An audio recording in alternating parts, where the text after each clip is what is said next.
व्यस्त है, महादेव की भक्ति में मस्त है।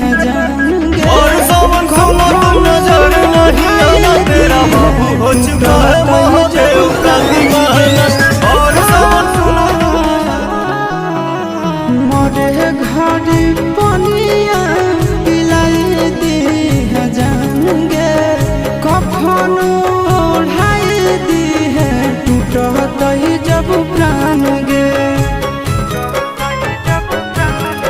हगे हमारा से तोरा जाती प्यार होता भेंट साक छात कर लगे। हगे सोनाया गावा हो भरती पाटनवा में आके